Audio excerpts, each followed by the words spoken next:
Hello दोस्तों, नमस्कार। हम बात कर रहे हैं इस वीक के पहले एडिटोरियल सेशन की। 27 अप्रैल का पहला एडिटोरियल है सेफ रिटर्न। तो देखिए, इसका प्रेफिस क्या है, क्या ये आर्टिकल आपको बताएगा।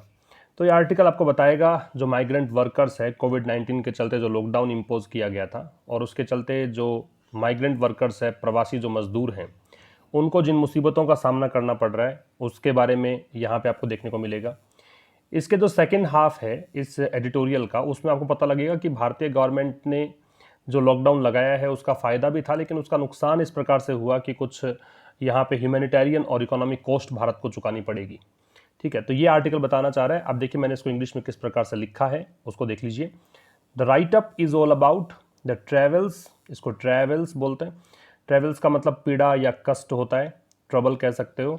तो ये जो आर्टिकल है ये प्रवासी जो मजदूर हैं, माइग्रेंट वर्कर्स हैं, उनके ट्रैवल्स के बारे में बताता है, which have no signs of ending. और ये जो इनकी ट्रैवल्स हैं, जो इनकी समस्याएं हैं, उनमें इनका अंत होने का कोई नाम नहीं है, इनके अंत होने का कोई संकेत नहीं मिल रहा है।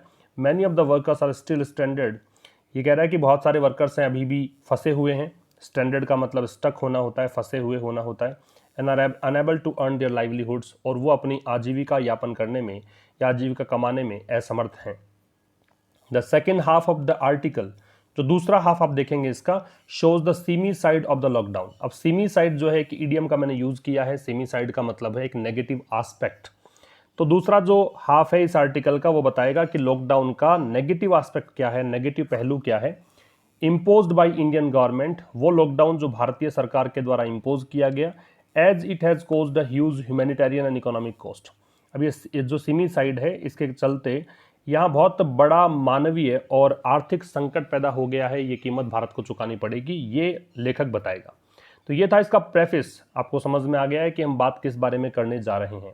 आर्टिकल पढ़ने से पहले मैं आपको तैयार कर देता हूं कि यहाँ किस प्रकार का आर्टिकल है, इसमें कौन कौन से वर्ड्स हैं जिनके बारे में आपको पता होना चाहिए।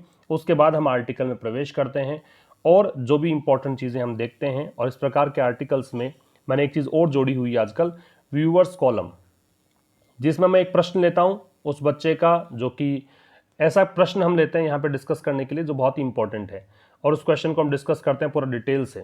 तो अगर ये चीज़ें भी आप कलेक्ट करके रखेंगे, ये पीडीएफ आप अगर संभाल के रखेंगे तो बहुत आपको हेल्प मिलने वाली है।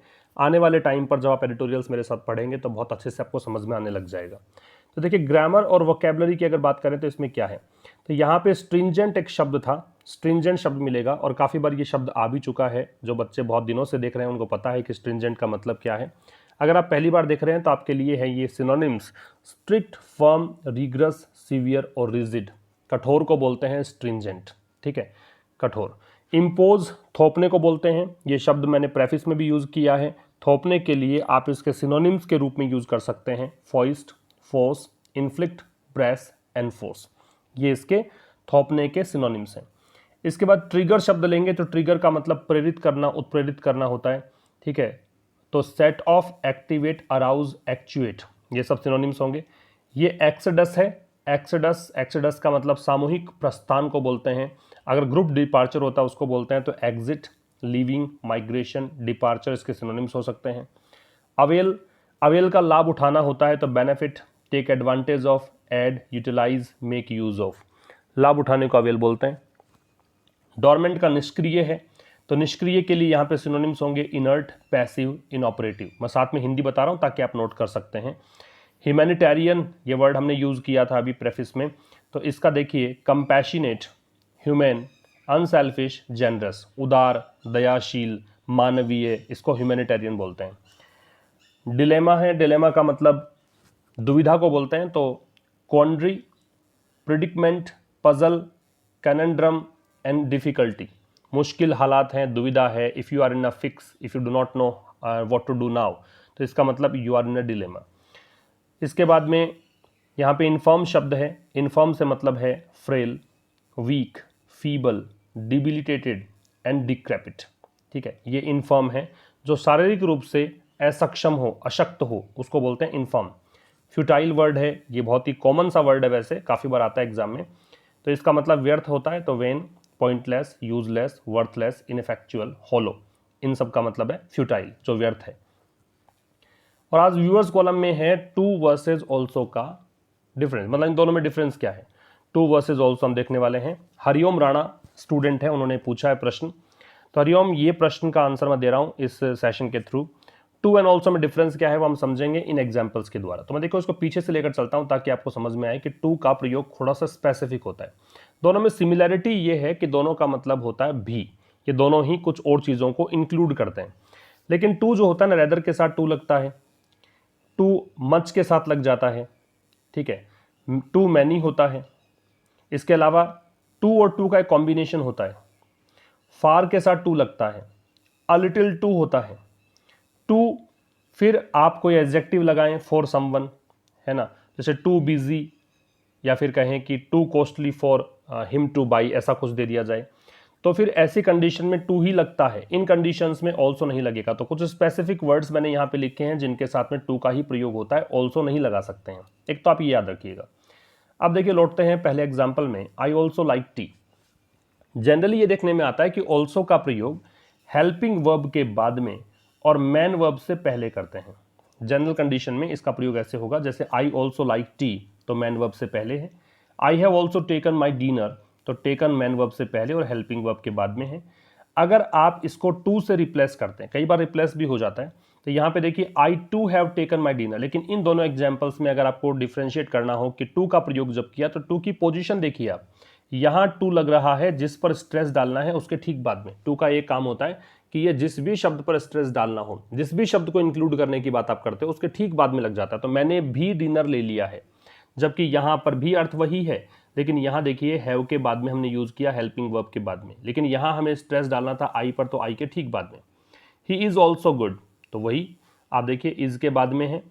फिर देखेंगे आई टू एट केक, तो यह है कि मैंने भी केक खा लिया है। अब यहाँ भी आप वैसे कॉमा लगा सकते हैं, कॉमा लग जानी चाहिए, तो यहाँ पे आई के ठीक बाद में यूज किया गया है स्ट्रेस डालने के लिए। शी इज टू फैट, अब टू का प्रयोग यहाँ पे मोर देन रिक्वायर्ड के सेंस में किया गया है। जब आवश्यकता से अधिक का सेंस देना हो तो टू का प्रयोग हम करते हैं। तो शी इज टू फैट का मतलब है जितनी आवश्यकता है उससे कहीं ज्यादा वह फैट है, मोटी है। It's too hard for me to explain, ये जो हमने लास्ट में देखा था ना, एक टू फिर आपने एक एडजेक्टिव यूज किया, फिर फॉर समवन किया, है ना, तो इस कंडीशन में वैसे टू और टू का कॉम्बिनेशन भी बन रहा है। यहाँ देखिए टू मच है, you have put too much sugar, तो मच है इस कारण से टू है। I don't trust her, she is too clever, तो ये आवश्यकता से अधिक के सेंस में है। कुल मिला के हम यहाँ पे ये समझ सकते हैं कि कुछ तो स्पेसिफिक वर्ड्स का आपको ध्यान रखना पड़ेगा, रेदर के साथ, मच के साथ, मैनी के साथ, है ना, जब फार दे रखा हो या टू टू का कॉम्बिनेशन बनता हो लिटिल के साथ, या टू फिर एडजेक्टिव फिर फॉर समवन ऐसा कुछ हो तब टू का ही प्रयोग करेंगे। जब मोर देन रिक्वायर्ड की बात करते हैं, आवश्यकता से अधिक, तो टू का ही प्रयोग करते हैं। ऑल्सो का प्रयोग कहाँ करेंगे, जब हेल्पिंग वर्ब दे रखी हो तो हेल्पिंग वर्ब के बाद, मैन वर्ब हो तो मैन वर्ब से पहले। और टू का प्रयोग कहाँ करते हैं, जिस पर इम्फेसाइज करना होता है, जिस पर स्ट्रेस डालना होता है उस शब्द के ठीक बाद में। तो हरिओम राणा, मैंने आपको आंसर दे दिया कि टू और टू में बेसिक डिफरेंस क्या है। तो ये कुछ डिफरेंस हैं टू और टू के। आगे बढ़ते हैं, देखिए तो अब है आपके सामने आज का एडिटोरियल सेफ रिटर्न।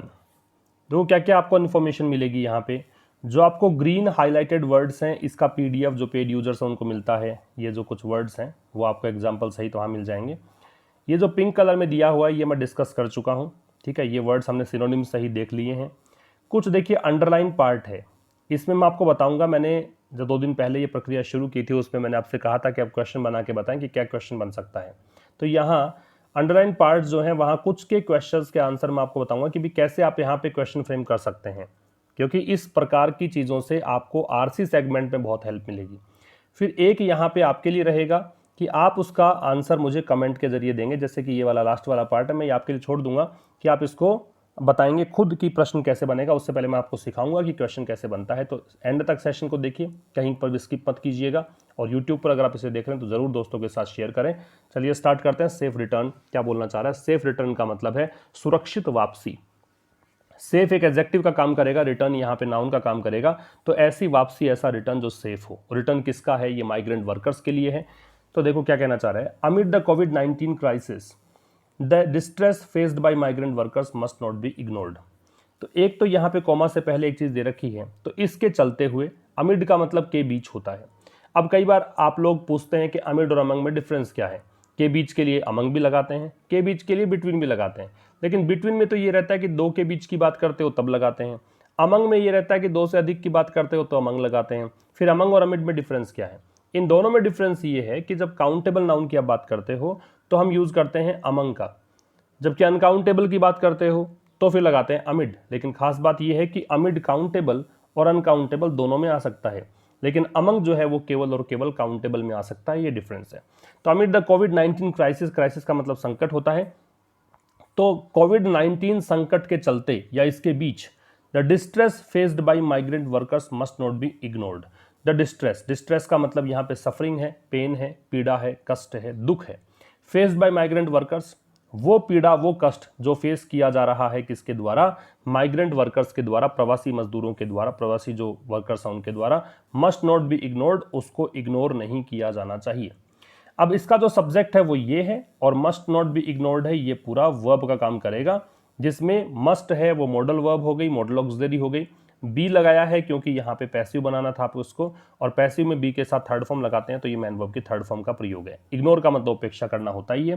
तो यहाँ पे एक चीज तो दी है, कोविड-19 का क्राइसिस चल रहा है, ये संकट चल रहा है, तो इसके बीच जो डिस्ट्रेस है, जो माइग्रेंट वर्कर्स यहाँ पे फेस कर रहे हैं, वो दुख, वो पीड़ा जो माइग्रेंट वर्कर्स, प्रवासी मजदूरों के द्वारा फेस की जा रही है, उस पीड़ा को यहाँ पे इग्नोर नहीं किया जाना चाहिए। और मस्ट का प्रयोग इसलिए है कि यहाँ पे दबाव है, यहाँ पे ऑब्लिगेशन है, यहाँ बाध्यता है कि जरूर ऐसा होना चाहिए कि इग्नोर ना करें, निश्चित रूप से इग्नोर नहीं की जानी चाहिए। ठीक है, इसके बाद देखिए आगे बढ़ते हैं। A month after one of the most stringent global lockdowns was imposed in India to tackle the pandemic, the travels of the migrant workers have shown no signs of ending. तो यहां से लेकर यहां तक एक पूरा पैरा इसने complete किया है। तो अ मंथ आफ्टर, देखो टुकड़ों में देखते हैं पहले। अ मंथ आफ्टर, मंथ से पहले ए है तो मंथ यहाँ पे नाउन हो गया। एक महीने आफ्टर बाद में, one of the most stringent global lockdowns, ये वाली कहानी है, ये थोड़ा समझिएगा आप। ये हम लोग पढ़ते हैं सब्जेक्ट ऑफ अग्रीमेंट में, ये पढ़ते हैं नाउन के अंदर। नाउन में पढ़ते हैं कि वन ऑफ द आएगा तो प्लूरल नाउन आती है।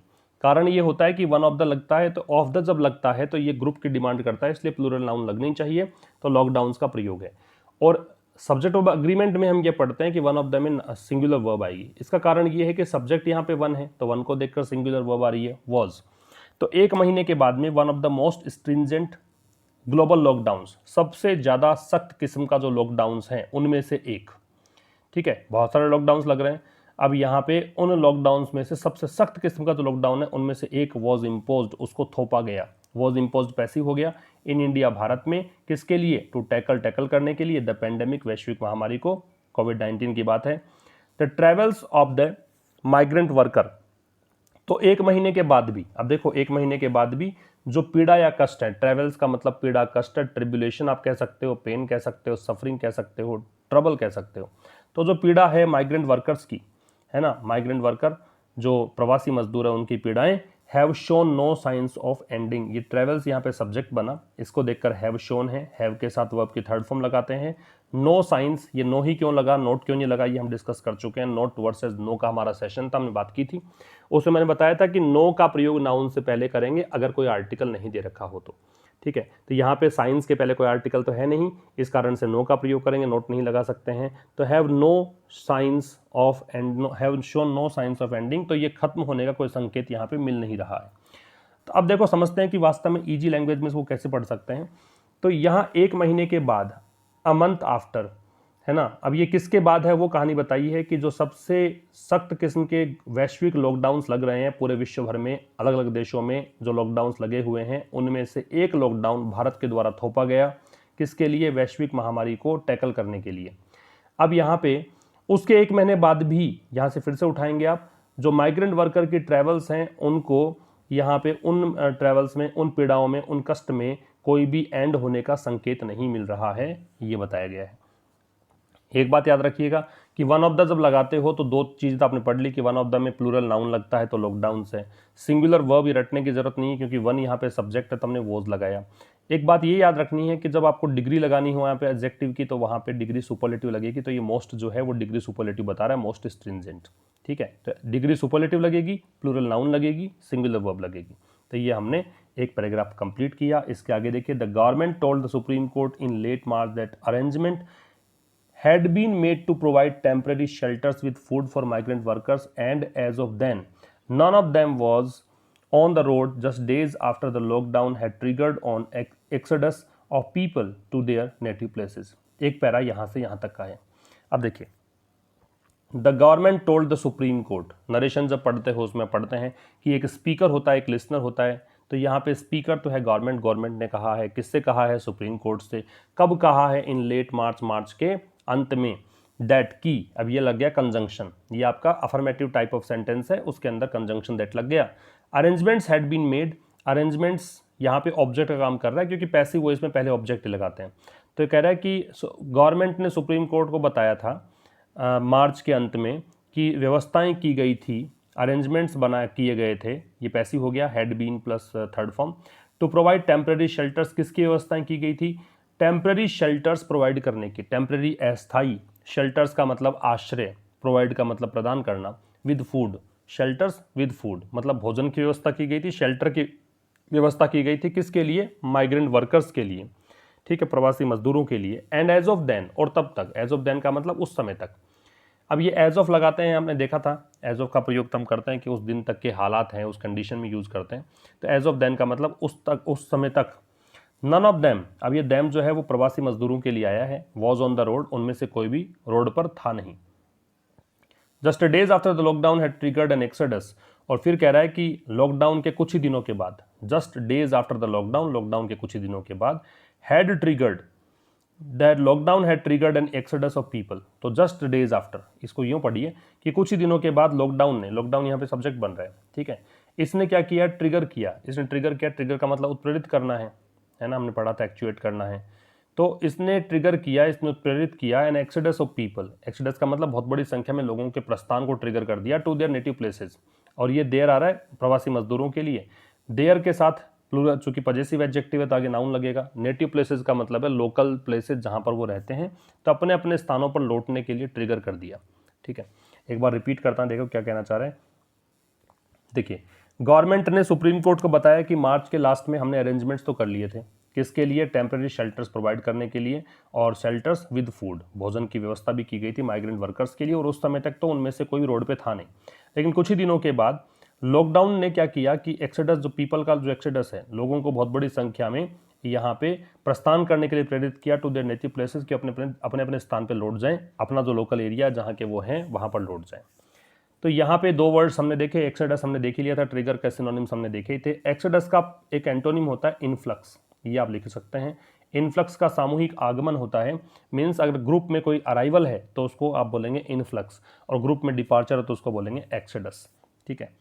नन ऑफ देम वाली एक चीज़ देख सकते हैं कि नन ऑफ देम है तो उसके साथ भी देखिए वर्ब सिंगुलर है। वैसे इसके संदर्भ में आप जब इसको गूगल करेंगे, इसको देखेंगे, किसी बुक में भी ऐसा दे रखा होगा कि नन ऑफ के साथ प्लूरल नाउन है तो प्लूरल वर्ब भी लग सकती है। नन के साथ दोनों चीज़ें अलाउ होती हैं, है ना, बाकी सबके अंदर वन ऑफ जब भी जाता है, लेकिन नन के संदर्भ में दोनों चीज़ें अलाउड हैं। यहाँ पे प्लूरल भी लगता तो भी सही होता, वर्ब भी सही होता, लेकिन आपको एग्जाम के दृष्टिकोण से याद रखना है तो इसको वर्ब सिंगुलर याद रखिए। इसके बाद देखिए, but reports have shown that thousands continue to travel long distances, most of them by foot, to escape distress conditions and or to their families। अब यहाँ तीसरा एक पैराग्राफ दे रखा है, बट रिपोर्ट्स हैव शोन, लेकिन रिपोर्ट्स यहाँ पे दिखा चुकी हैं, हैव शोन प्रेजेंट परफेक्ट है और एच के साथ थर्ड फॉर्म मैंने बताया था, तो रिपोर्ट्स ये दिखा चुकी हैं, दैट कंजंक्शन लग गया, कि थाउजेंड्स कंटिन्यू, की हजारों, कंटिन्यू जारी है, टू ट्रैवल, हजारों का ट्रैवल जारी है, हजारों लगातार चल रहे हैं, लॉन्ग डिस्टेंसेज, लंबी दूरी की यात्राएं कर रहे हैं, मोस्ट ऑफ देम, उनमें से अधिकांश जो हैं, बाई फुट, पैदल यात्रा कर रहे हैं, टू एस्केप, किसके लिए, बचने के लिए, डिस्ट्रेस कंडीशंस, डिस्ट्रेस का मतलब सफरिंग की कंडीशन, दुख पीड़ा की कंडीशंस, और टू देयर फैमिलीज, या फिर परिवारों के पास जा रहे हैं। तो थोड़ा सा यहाँ पे आपको फिर से रिपीट कर देता हूँ क्या कहना चाह रहा है। But reports have shown, reports यहाँ पे सब्जेक्ट है, रिपोर्ट्स ने बताया है, क्या बताया है, तो कंजंक्शन लगाया है कि हजारों यहाँ पे लगातार चल रहे हैं, ट्रैवल करना उनका जारी है, लॉन्ग डिस्टेंसेस का, लंबी दूरी की वो यात्राएं कर रहे हैं। अब ये देखो, यहाँ से यहाँ तक का पार्ट आप काट दोगे तो यात्राएं क्यों कर रहे हैं, यहाँ पे हजारों यात्राएं कर रहे हैं डिस्ट्रेस को एस्केप करने के लिए, एस्केप का एल्यूड भी आप कह सकते हो, बचने के लिए, है ना, या स्टीयर क्लियर ऑफ भी कह सकते हो, या फिर आप इसको शाई अवे फ्रॉम, ये कुछ फ्रेजेस हमने डिस्कस की हैं पिछले सेशंस में, वो याद रखिए, आप रिवीजन करते रहेंगे तो आपको याद रहेगा। तो डिस्ट्रेस कंडीशंस को एस्केप करने के लिए या फिर परिवारों के पास जाना चाह रहे हैं अपने, इसके लिए वो हज़ारों लोग जो है यात्राएं कर रहे हैं। ठीक है, अब यहाँ दो चीज़ें मैं बता देता हूँ आपको ग्रामर की। एक तो बाई फुट आ रहा है, आपने देखा होगा ऑन फुट ही होता है वैसे, लेकिन बाई फुट भी लगा सकते हैं, ये गलत नहीं है। एक तो ये, क्योंकि एक पहले भी हमने इसको चीज़ को मेंशन किया था, किसी सेशन में मैंने बताया था बाई फुट भी हो सकता है। एक आप देखिए मोस्ट ऑफ देम है, तो मोस्ट यहाँ पे ऑलमोस्ट का अर्थ दे रहा है। जब भी मोस्ट इक्वल्स टू ऑलमोस्ट है तब मोस्ट के पहले कोई आर्टिकल नहीं लगाते हैं, ना ए लगता ना दे लगता है, ये याद रखिएगा। इससे अगला पैराग्राफ पढ़ते हैं, देखो। Meanwhile, lakhs of workers who were dependent upon daily and casual labor are still stranded in Mumbai and Delhi without wages. ये अगला पैराग्राफ यहाँ पे कंप्लीट हो रहा है। Meanwhile, इसी दरमियान lakhs of worker, लाखों वर्कर्स। अब यहाँ देखिए थाउजेंड्स किया था, थाउजेंड्स कंटिन्यू। अब आप यहाँ पे एक प्रश्न पूछ सकते थे इसको कंपेयर करके, यहाँ थाउजेंड्स ऑफ क्यों नहीं लगा और यहाँ लैक्स ऑफ क्यों लगा। कारण ये है, एक पूछा भी था एक बच्चे ने कमेंट में, तो यहाँ पे कारण ये है कि थाउजेंड्स के बाद में नाउन नहीं है, नाउन नहीं है तो ऑफ नहीं लगाएंगे। किस में से थाउजेंड से पता नहीं है, ये थाउजेंड सीधा माइग्रेंट वर्कर्स के लिए इसने यूज किया। यहाँ पे वर्कर्स नाउन दे रखा है कि इन वर्कर्स में से लाखों वर्कर्स हैं, ठीक है, तो इस कारण से ऑफ का प्रयोग है। ये डिफरेंस है दोनों में, और दोनों ही नंबर डिनोटिंग वर्ड है, लैक्स भी है थाउजेंड्स भी है। ऐसा कैसे हुआ कि थाउजेंड्स किया लैक्स किया, एस कैसे जोड़ दिया? कारण ये है कि इससे पहले कोई नंबर नहीं है। तो जब नंबर डिनोटिंग वर्ड्स हों, संख्या सूचक शब्द हों और पहले कोई डेफिनेट नंबर नहीं दे रखा हो, तो आप इसमें एस जोड़ सकते हैं। थाउजेंड्स किया लैक्स किया, तो कह रहा है इसी दरमियान लैक्स ऑफ वर्कर्स, लाखों काम करने वाले जो हैं, who were dependent upon daily and casual labour. Who किसके लिए आ गया? इन लैक्स ऑफ वर्कर्स के लिए आ गया, रिलेटिव प्रोनाउन है। अब इस कारण से देखो वर लग गया क्योंकि प्लूरल है। डिपेंडेंट के साथ में ऑन अपॉन लगाते हैं तो अपॉन लग गया, निर्भर रहने का सेंस दे रहा है।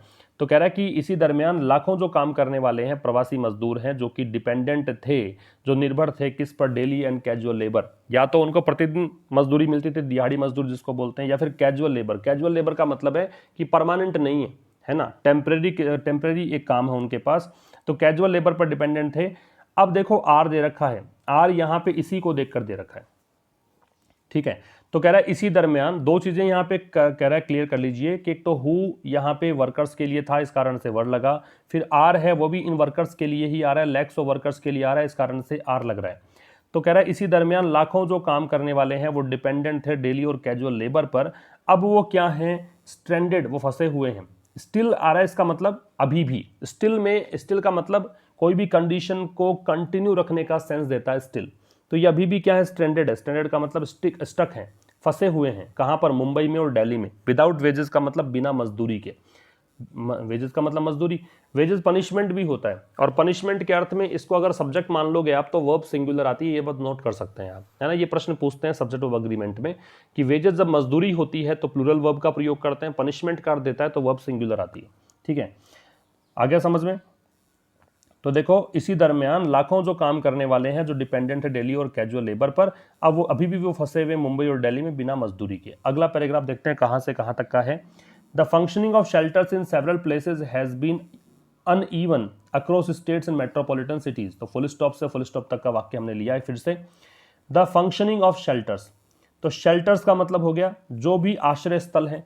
फंक्शनिंग का मतलब हो गया उनकी कार्यविधि, उनका ऑपरेशन, वो कैसे काम करते हैं। तो फंक्शनिंग जो है शेल्टर्स की इन सेवरल प्लेसेस का मतलब हो गया अनेकों स्थानों पर। सेवरल के साथ में नाउन लगती है प्लूरल। हैज बीन किसको देखकर है? इस फंक्शनिंग को देखकर। फंक्शनिंग सब्जेक्ट है, इसका वर्ब है हैज बीन। तो ये कह रहा है हैज बीन अनइवन, तो इसकी जो फंक्शनिंग है शेल्टर्स की वो अनइवन रही है। अनइवन का मतलब असमान रही है, इवन होता तो समान होता। अक्रॉस स्टेट्स का मतलब हो गया राज्यों में, एंड मेट्रोपॉलिटन सिटीज मतलब महानगरों में। अक्रॉस आया है, इसका मतलब हम अक्रॉस तब लगा सकते हैं या तो आर पार का सेंस देता हो या सभी जगहों की बात करता हो। तो राज्यों में जहां पर ये शेल्टर होम बने हुए हैं, मेट्रोपॉलिटन सिटीज जो महानगर हैं, उनमें जो ये शेल्टर्स हैं उनकी जो फंक्शनिंग रही है वो अलग अलग रही है इसलिए पढ़ा मैंने क्योंकि हैज बीन के बाद में कोई वर्ब नहीं लगा रखी है। तो हैज बीन, हैव बीन जब आप बिना किसी मैन वर्ब के यूज करते हो तो इसका मतलब ऐसा रहा हुआ है, ऐसा सेंस लेते हैं, ठीक है। तो कह रहा है शेल्टर्स जो है अनेकों स्थानों पर, उनकी जो फंक्शनिंग है स्टेट्स में, मेट्रोपॉलिटन सिटीज में अलग अलग रही है। अगला देखिए, with the ongoing lockdown hurting the economy, the finance ministry's relief measures have been insufficient in providing for their needs. अब फिर से देखो यहाँ फुल स्टॉप से फुल स्टॉप तक का एक पैरा है। With the ongoing lockdown hurting the economy, with का मतलब साथ, द ऑनगोइंग का मतलब जो चल रहा है, जो कंटिन्यूअस है, ऑनगोइंग का मतलब कंटिन्यूअस के सेंस मिलेंगे, यहाँ पे एडजेक्टिव का काम कर रहा है। लॉकडाउन पता ही है, हर्टिंग द इकोनॉमी, जो इकोनॉमी को आहत कर रहा है, इकोनॉमी को नुकसान पहुंचा रहा है। तो इस चीज़ के साथ साथ कि एक तरफ लॉकडाउन जो है वो इकोनॉमी को हर्ट कर रहा है। फाइनेंस मिनिस्ट्रीज रिलीफ मेजर्स, वित्त मंत्रालय के जो रिलीफ मेजर्स हैं, जो राहत के कार्य हैं, हैव बीन इनसफिशिएंट, वो इनसफिशिएंट रहे हैं, वो अपर्याप्त रहे हैं, इन providing for their needs. Provide for का मतलब यहाँ पे है आवश्यकता पूरी करना, ठीक है। तो इनसफिशिएंट किस में है? उनकी आवश्यकताएं पूरी करने में। तो एक तो चीज़ ये है कि इकोनॉमी को हर्ट कर रहा है लॉकडाउन, इसके साथ साथ वित्त मंत्रालय के जो भी रिलीफ मेजर्स हैं वो इनसफिशिएंट हैं। किस चीज़ में है? तो उनकी आवश्यकताओं को पूरा करने में, और ये इन प्रेपोजिशन है, इस कारण से देख सकते हैं आप आईएनजी का प्रयोग प्रोवाइडिंग फॉर है। Some migrant workers who stare at continuing loss of livelihoods in their adopted places of work are better off depending upon the social safety nets and familial support structures in their native places। फिर देखो यहाँ से start करके यहाँ तक का सम migrant workers, कुछ प्रवासी मजदूर, सम के साथ plural noun. Who stare at, तो हु किसके लिए आ रहा है? हु आ रहा है इन वर्कर्स के लिए, है ना। तो ये जो स्टेयर एट का मतलब घूरना होता है, एक तरफ देखना होता है, ऐसे ही ग्लेयर एट भी होता है, गेज एट भी होता है। तो देखने के सेंस में जनरली किस ओर देख रहे हो उसके लिए एट का प्रयोग करते हैं, लुक एट भी होता है। तो कह रहा है कि भाई सम माइग्रेंट वर्कर्स, कुछ प्रवासी मजदूर, अब हु लग गया तो रिलेटिव प्रोनाउन वर्कर्स के लिए लग गया, जो कि देख रहे हैं लगातार कंटिन्यूइंग लॉस ऑफ लाइवलीहुड्स, के लगातार उनके लाइवलीहुड्स का लॉस हो रहा है। लाइवलीहुड्स का आजीविका है, लॉस हानि है, कंटिन्यूइंग का मतलब लगातार बना हुआ है, तो लगातार उनकी आजीविका की हानि को वो देख रहे हैं। In their adopted places of work, किन में आजीविका की हानि है? इन में। देयर यहाँ पे वर्कर्स के लिए पजेसिव एडजेक्टिव है। अडॉप्टेड प्लेसेस, अडॉप्टेड यहाँ पे हो गया जो अपनाया हुआ है, अडॉप्ट मतलब अपनाना, गोद लेना, ग्रहण करना, ये सब मीनिंग होते हैं इसके। प्लेसेस ऑफ वर्क, ये हो गया काम के स्थान, जो भी काम के स्थान उन्होंने चुने हुए हैं जिनमें वो काम करते हैं, जिन सेक्टर्स में, वहां पे अपनी आजीविकाओं को खोते हुए वो देख रहे हैं लगातार, ये कहना चाह रहा है, ठीक है। अडॉप्ट के साथ साथ एक वर्ड होता है अडेप्ट, तो इसका मतलब होता है अनुकूल बनाना। एक वर्ड होता है ADEPT, इसका मतलब स्किल्ड होता है, डेक्स्ट्रस होता है, कुशल को बोलते हैं, दक्ष को बोलते हैं। तो क्या बोल रहा है कि कुछ माइग्रेंट वर्कर्स जो कि लगातार अपने लाइवलीहुड का नुकसान देख रहे हैं, जो भी उनका अडॉप्टेड प्लेसेस ऑफ वर्क है, जो जो स्थान उन्होंने चुने हुए हैं जहां पर वो काम करते हैं। अडॉप्टेड यहाँ पे वैसे पास्ट पार्टिसिपल है क्योंकि प्लेसेस यहाँ पे नाउन बन रहा है, नाउन की विशेषता बताने के लिए यूज किया जा रहा है। आगे देखिए, are better off depending upon the social safety nets and familial support structures in their native places. अब ये जो दे रखा है ना आपको, अब ये हु से यहाँ तक का पार्ट काट देते हैं अगर आप, तो आप देखेंगे कि some migrant workers are better off depending, ये सब्जेक्ट हो गया, और फिर यहां से जुड़ा हुआ वाक्य है are better off. Better off का मतलब अधिक अच्छे हालात में होना, है ना। तो ये कह रहा है कि are better off depending upon the social safety nets and familial support. Familial का मतलब पारिवारिक, मैं बताऊंगा फैमिलियल विषय में कुछ थोड़ा सा, लेकिन पहले पढ़ लीजिए इसका ट्रांसलेशन क्या है। वो मतलब अधिक अच्छे हालात में है, मतलब अधिक अच्छा उनके लिए बेहतर ये है कि डिपेंडिंग अपॉन, कि वो निर्भर है, द सोशल सेफ्टी नेट्स, सामाजिक सुरक्षा, नेट्स जाल होता है वैसे, लेकिन सामाजिक सुरक्षा पढ़ लीजिए, एंड फैमिलियल सपोर्ट, और पारिवारिक सपोर्ट स्ट्रक्चर्स उनको प्राप्त है, पारिवारिक सपोर्ट उनको प्राप्त है इन द नेटिव प्लेसेस, अपने जहां पे लोकल स्थान है वहां पे, ठीक है। अब देखो, कुछ माइग्रेंट वर्कर्स, यहां से इस तरह पढ़ो इसको, ये सब्जेक्ट हुआ, ठीक है, इसका ये वर्ब और ये जुड़ा हुआ पार्ट आ गया। तो कुछ माइग्रेंट वर्कर्स जो हैं वो मतलब सामाजिक मतलब उनको सुरक्षा प्रदान, सामाजिक सुरक्षा उनको प्राप्त है, परिवार का सपोर्ट प्राप्त है, कहाँ पर? अपने नेटिव प्लेसेस में, तो अधिक अच्छे हालात में हैं वो। बेहतर ये है कि वो अपने नेटिव प्लेसेस में अगर रह रहे हैं तो कम से कम परिवार का सपोर्ट उनको हासिल है, सोशल सेफ्टी नेट हासिल है। अब बीच में क्या कर रखा है इसने कि वो लगातार देख रहे हैं कि जो उनका वर्क प्लेस था वहाँ पे उनकी आजीविका खत्म हो रही है, वहाँ लगातार उन्होंने मतलब वो दिन काफ़ी दिनों से काम नहीं कर रहे हैं, तो उनके लॉस ऑफ लाइवलीहुड्स वो कंटिन्यू देख ही रहे हैं, ये कहना चाह रहा है। अब देखो, फैमिलियर और फैमिलियर दो चीज़ें होती हैं। फैमिलियर का मतलब होता है जाना पहचाना, है ना, जो नोन है, जो मतलब जाना पहचाना है, तो उसको तो बोलते हैं फैमिलियर, और फैमिलियल का मतलब है रिलेटेड टू फैमिली, जो परिवार से संबंधित हो। आगे देखेंगे तो they should be allowed to avail these in a dignified and human way. अब यहाँ से यहाँ छोटा सा वाक्य है, they should be allowed, they यहाँ पे माइग्रेंट वर्कर्स है, शुड बी अलाउड पैसिव है, बी के साथ थर्ड फॉर्म, अवेल का मतलब लाभ उठाना है। यहाँ पे अवेल का प्रश्न एग्जाम में जब आता है आपके, मैं खास करके SSC NDA CDS की बात कर रहा हूँ, तो वहाँ पे हम ये देखते हैं कि अवेल के बाद में रिफ्लेक्सिव प्रोनाउन यूज किया जाता है, ठीक है ना। अवेल के बाद में रिफ्लेक्सिव प्रोनाउन आता है। रिफ्लेक्सिव प्रोनाउन आप समझते हैं। रिफ्लेक्सिव प्रोनाउन का मतलब होता है कि सब्जेक्ट जो काम कर रहा है वो अपने ऊपर ही कर रहा है, उसको रिफ्लेक्सिव बोलते हैं। तो दे का रिफ्लेक्सिव बनता है देमसेल्व्स। आपने कभी किसी शब्द के साथ में सेल्फ या सेल्फ देखा हो तो वो रिफ्लेक्सिव प्रोनाउन कहलाते हैं, ठीक है ना। तो अवेल देमसेल्व्स आना चाहिए था यहाँ पे, समझ रहे हो। They should be allowed to avail themselves. लेकिन देखिए एक चीज यहाँ पे क्या है कि काम करने वाले ये है ही नहीं, ये पैसिव वॉइस का स्ट्रक्चर आपको दे रखा है। दे शुड बी अलाउड, उनको अलाउ किया जाना चाहिए, ठीक है। लेकिन यहाँ पे अवेल कौन करे, उनको अलाउ करें। अलाउ करें किस चीज के लिए, कि अपने आप फायदा उठाएं। तो फायदा उठाना डेफिनेटली फिर से दे हो गए। हालांकि ये पैसिव वॉइस का स्ट्रक्चर है, लेकिन फिर भी आप इसको देखते हैं तो दे ही यहाँ पे निकल कर आएगा कि वो ही लाभ उठाएं। तो इसके लिए रिफ्लेक्सिव प्रोनाउन बनना चाहिए था देमसेल्व्स। एक बात यहाँ पे याद रखना ग्रामर के दृष्टिकोण से। तो क्या कह रहा है कि उनको अलाउ कर देना चाहिए कि वो फायदा उठाएं दीज, इन चीजों का। किन चीजों का, एक तो सोशल सेफ्टी नेट था, एक फैमिलियल सपोर्ट स्ट्रक्चर्स थे, इनका फायदा उठाएं in a dignified and human way. Dignified का मतलब प्रतिष्ठित, सम्मानजनक, ह्यूमन का मतलब हमने पढ़ा था कंपैशनेट, ह्यूमैनिटेरियन, है ना, ये सब होता है। और दयालु तरीके से या फिर मानवीय तरीके से इनका लाभ उठाना चाहिए। तो उनको अलाउ कर देना चाहिए कि वो इन कंडीशंस का लाभ बड़े सम्मानजनक और दयालु तरीके से या फिर मानवीय तरीके से उठाएं लाभ। अब ये अंडरलाइन पार्ट है, उसके पहले मैं एक बार बता देता हूं कि यहां से यहां तक का पार्ट है वो कहना क्या चाह रहा है। Restarting work under the MGNREGA that went dormant in the earlier period of the lockdown has provided an incentive for workers to leave for their native places. Restarting work, restarting का मतलब फिर से स्टार्ट करना। अब ये यहाँ पे एक प्रकार से जेरेंट का काम करेगा, कैसे देख लीजिए। Restarting work under the MG NREGA, MG NREGA के तहत काम करना, किसी के अधीन काम करने के लिए अंडर का प्रयोग करते हैं, ठीक है। एमजी नरेगा एक स्कीम है, इसके तहत काम करना। दैट यहाँ एमजी नरेगा की बात अब स्टार्ट की है इसने। दैट वेंट डोरमेंट, डोरमेंट का मतलब क्या होता है, निष्क्रिय को बोलते हैं। निष्क्रिय के लिए हमने इनर्ट देखा, निष्क्रिय के लिए हमने और क्या देखा, निष्क्रिय के लिए हमने देखा पैसिव देखा, है ना। इनर्ट कह सकते हो, पैसिव कह सकते हो, इनऑपरेटिव कह सकते हो, ये तीन मैंने बताए थे आपको। तो एमजी नरेगा जो कि डोरमेंट हो चुकी है, डोरमेंट हो गई है इन the earlier period of the lockdown. Lockdown के शुरुआती समय में, लॉकडाउन के पहले वाला जो पीरियड था, अर्लियर पीरियड था मतलब पहले वाला जो पीरियड था, उसमें डोरमेंट हो चुकी थी, निष्क्रिय थी एकदम। हैज प्रोवाइडेड, अब हैज किसको देखकर है, इस रिस्टार्टिंग को देखकर, क्योंकि जेरेंट से सेंटेंस का स्टार्टअप करते हो तो सिंगुलर वर्ब का प्रयोग करते हैं। तो कह रहा है कि इस एमजी नरेगा स्कीम के तहत काम करना है। Has provided in incentive, incentive का प्रोत्साहन, इसने वर्कर्स को प्रोत्साहन दिया है to leave for their native places, किसके लिए, कि वो अपने नेटिव प्लेसेस में जा सकें।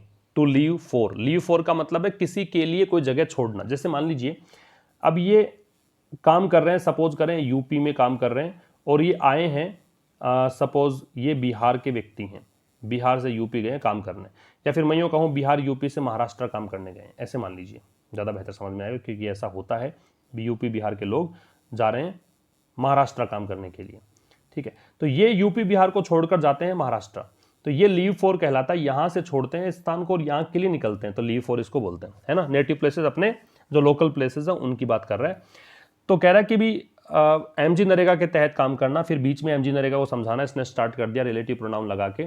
वो एमजी नरेगा स्कीम जो कि लॉकडाउन से पहले डोरमेंट हालत में थी, इस चीज़ ने क्या किया है, इस रीस्टार्टिंग ऑफ वर्क ने क्या किया है, इसने इंसेंटिव प्रदान किया है वर्कर्स को, मतलब प्रोत्साहन दिया है कि वो अपने नेटिव स्थान लौट सकते हैं। कम से कम एक चीज़ तो है कि एमजी नरेगा स्कीम है तो गाँव में जाके काम कर लेंगे और कुछ दो पैसा कमा लेंगे, इस कारण से चले गए, ठीक है।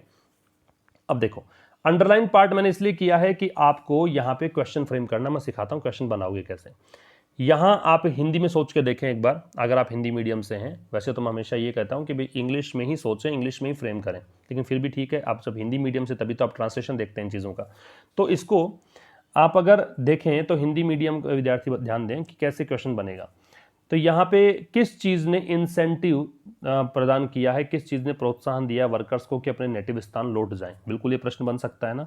तो इसको मैं किस चीज़ ने प्रोवाइड किया है, तो सबसे पहली बात तो याद रखिएगा, जो आपको सेंटेंस में वर्ब दे रखी होती है, हेल्पिंग वर्ब, मैन वर्ब, उसी की हेल्प से ही आपको क्वेश्चन फ्रेम करना पड़ता है। वो अलग बात है कि आपको WH वर्ड कौन सा लगाना है, हेल्पिंग वर्ब से ही बनाना है क्या, लेकिन हेल्पिंग वर्ब से प्रश्न तब बनता है जब आपका आंसर यस या नो में होता है, अफर्मेटिव या नेगेटिव बनता है। क्वेश्चन फ्रेम के कुछ बेसिक प्रिंसिपल्स होते हैं, वो अगर आपको याद हो, स्कूलिंग में अपने पढ़ा हो, कॉलेज टाइम में अपने पढ़ा हो, तो वो ध्यान रखिए कि यस या नो से आंसर होता है तो हेल्पिंग वर्ब से करते हैं, वरना WH वर्ड से तो यस या नो से तो है नहीं, तो WH वर्ड से बनेगा।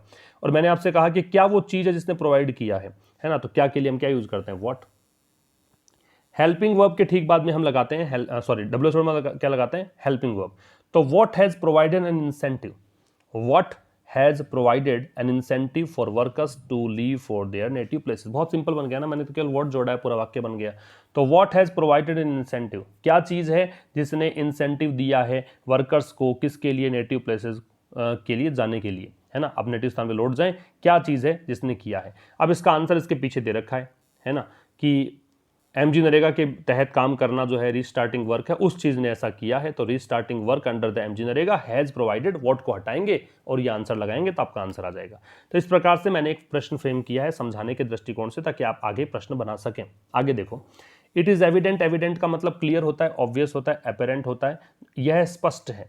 That the option for of keeping workers eight their respective places, क्या यहाँ पे कह रहा है कि एविडेंट है that the option of keeping workers, की जो ऑप्शन है, विकल्प है, किस चीज का option, of keeping workers, of लग गया, प्रेपोजिशन तो ING लग गया, कि वर्कर्स को रखना एट देयर रेस्पेक्टिव प्लेसेस, अपने अपने स्थानों पर, रेस्पेक्टिव का मतलब जो वर्कर का स्थान है, जो भी नेटिव प्लेस है वहीं पर रखना, है ना। इज यहाँ पे किस लिए आ रहा है, क्योंकि ये कह रहा है that the option of keeping workers, ये जो ऑप्शन है ये सब्जेक्ट बन रहा है ना, इज नो लॉन्गर वाइबल, ये ऑप्शन वाइबल नहीं है, वो अब ज्यादा वाइबल नहीं, वाइबल का मतलब प्रैक्टिकल नहीं है ना, व्यवहारिक नहीं है, ऑप्शन है, अभी चलने वाला नहीं है।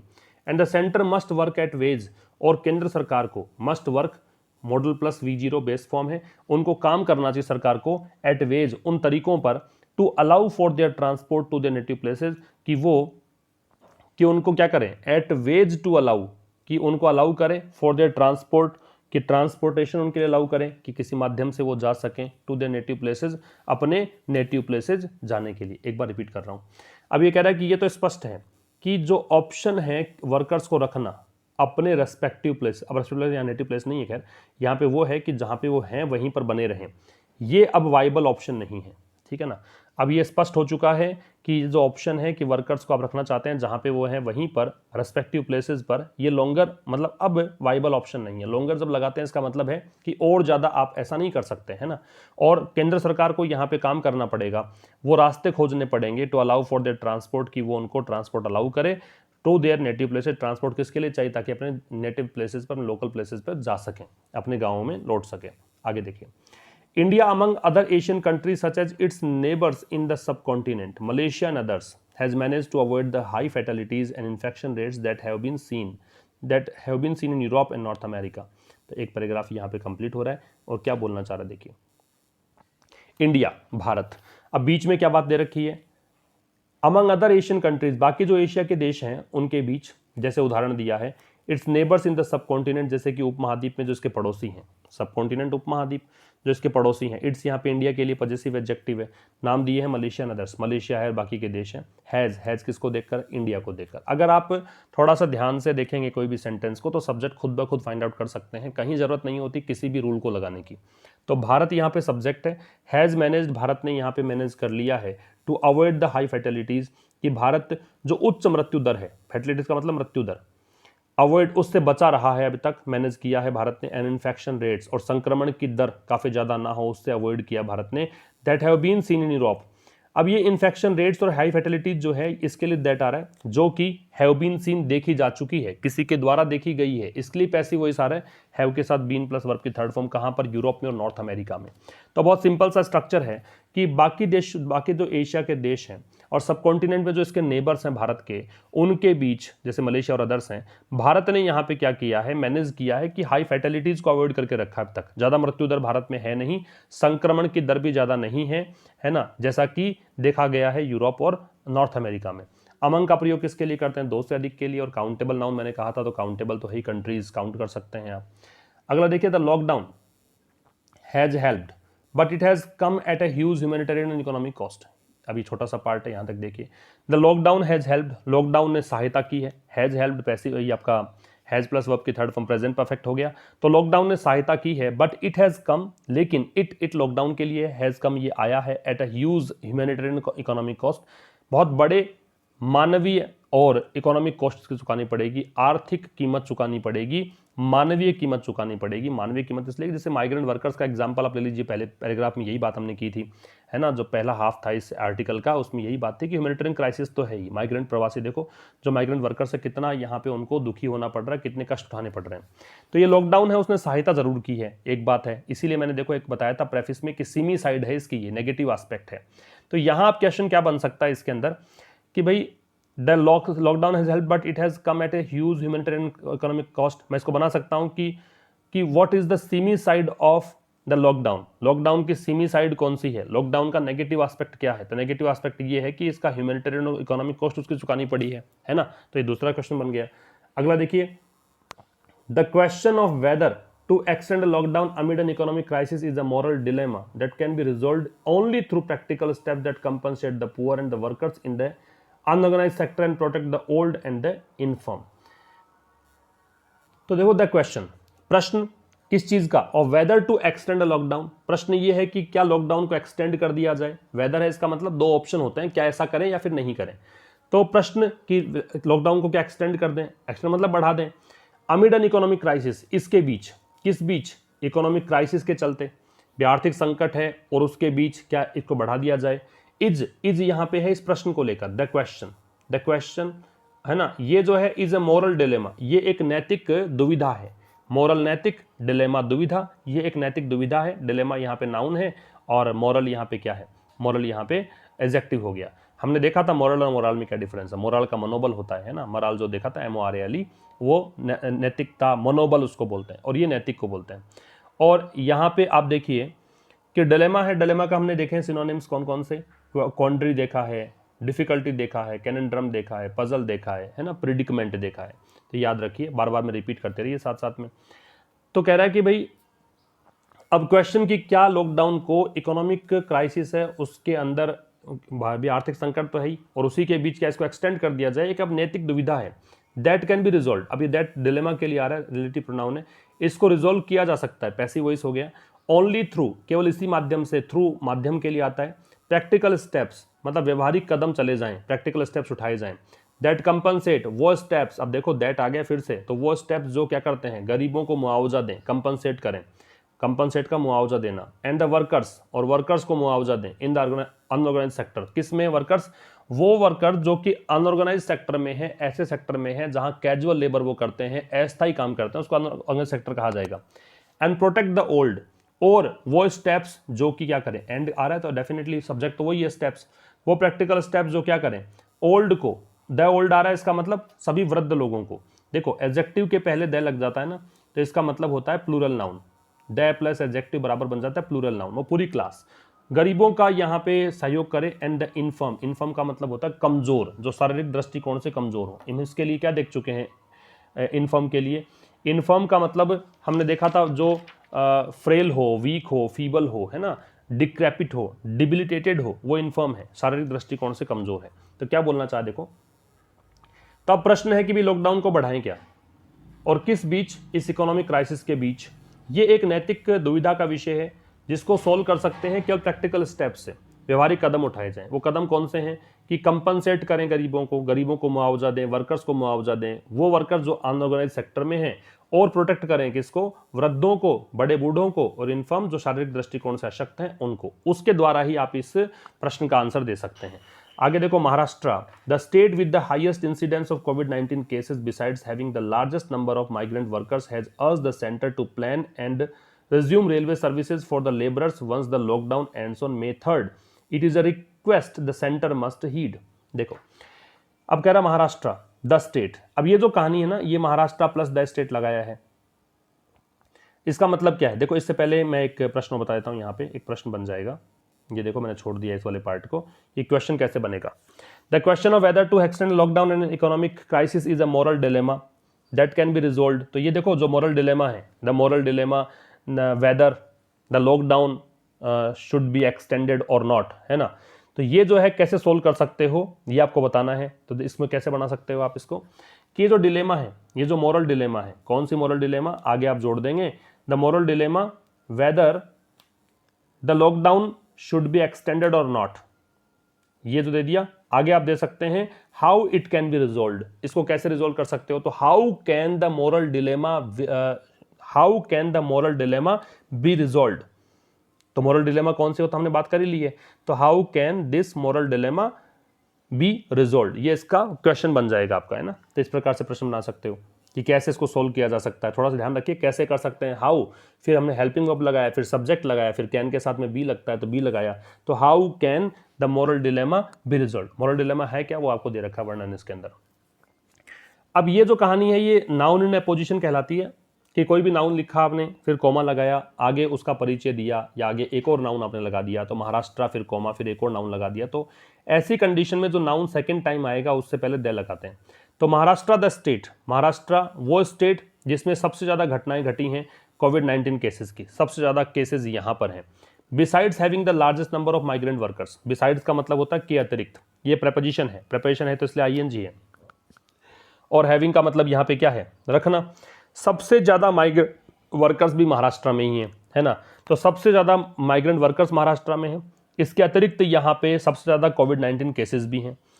हैज़, अब हैज़ किसको देकर, महाराष्ट्र को देकर। अर्ज द सेंटर, अर्ज का रिक्वेस्ट करना है, तो इसने सेंटर से अर्ज किया है, निवेदन किया है, to plan and resume railway services, की योजना बनाओ और रिज्यूम करो। रिज्यूम का मतलब फिर से स्टार्ट कर दो क्या, रेलवे सर्विसेज को, फॉर द लेबरर्स, किसके लिए, श्रमिकों के लिए, वंस द लॉकडाउन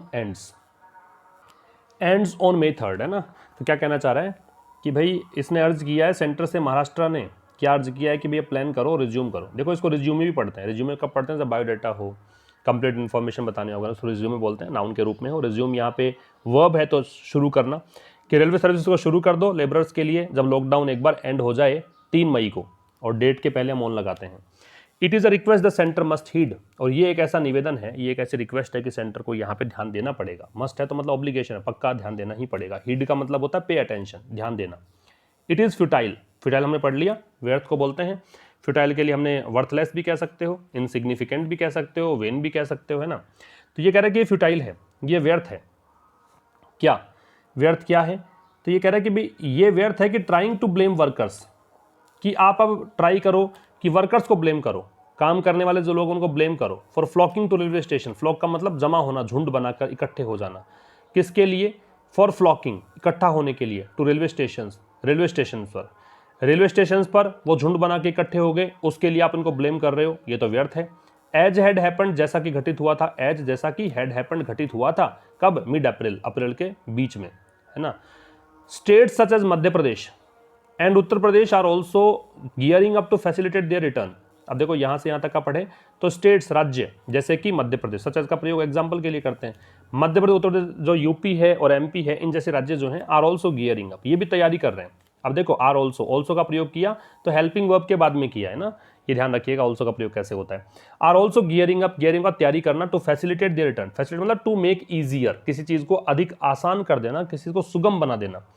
तो ये दोनों राज्य जो हैं ये मतलब तैयारी कर रहे हैं कि उनका वापसी फैसिलिटेट करें, उनकी वापसी हो सके। दीज स्टेप्स, ये जो स्टेप्स हैं, आर वेलकम, ये स्वागत योग्य हैं, ये स्टेप्स वेलकम हैं, स्वागत योग्य हैं। अब इसका प्रश्न आप बना के कमेंट बॉक्स में देंगे। वैसे बता देता हूँ इसका ट्रांसलेशन क्या है। Allowing migrate travel in a safe way by train, तो अलाउ करके, अलाउ यहाँ पे जेरेंड है, माइग्रेंट ट्रैवल को, प्रवासी यात्रा, प्रवासी जो मजदूर हैं उनकी यात्रा को सेफ तरीके से ट्रेन के द्वारा अलाउ करके, that provides for the necessary physical distancing. अब यहाँ पे सेफ वे किसके लिए, क्योंकि ये जरूरी है, जो प्रोवाइड करे necessary physical distancing, physical distancing यहाँ पे जो आवश्यक फिजिकल डिस्टेंसिंग है वो बनी रहे। इज द लीस्ट, इज यहाँ पे अलाउ करने का प्रोसेस है, वो सबसे कम वो चीज़ है द गवर्नमेंट कैन डू, जो गवर्नमेंट कर सकती है। लिस्ट यहाँ पे डिग्री सुपरलेटिव है, वो सबसे कम चीज़ है जो गवर्नमेंट कर सकती है, मतलब कम से कम ये मतलब तो गवर्नमेंट कर ही सकती है। तो माइग्रेंट ट्रैवल को अलाउ करना सेफ वे में बाय ट्रेन, ट्रेन के द्वारा, ट्रेन के लिए आ रहा है that provide for necessary physical distancing, जो कि यहाँ पे प्रोवाइड करती है नेसेसरी फिजिकल डिस्टेंसिंग, आवश्यक जो फिजिकल डिस्टेंसिंग है। बस में इतनी नहीं रह सकती, बस के अंदर तो बहुत नज़दीक रहते हैं, ट्रेन में अलग अलग बोगीज होती हैं, डिब्बे होते हैं, तो अलग अलग रह सकते हैं। तो ये एक सबसे कम चीज़ है जो गवर्नमेंट कर सकती है। ठीक है, अब इसकी बात करें कि टोन क्या है इसका, तो कमिसरेटिंग टोन देखने में आती है, क्योंकि यहाँ पे सहानुभूति दर्शाई गई है। कमिसरेटिंग इसलिए है कि यहाँ पे सहानुभूति है गरीबों के प्रति, अशक्त के प्रति, ओल्ड के प्रति, माइग्रेंट वर्कर्स के प्रति। तो लेखक यहाँ पे कमिसरेटिंग टोन दर्शा रहा है कि यहाँ पे एक तबका विशेष है, ग्रुप विशेष है, उसके प्रति सहानुभूति है लेखक की, इसलिए कमिसरेटिंग टोन निकल कर आती है। अब बात करें इसके क्वेश्चंस की कौन कौन से हैं।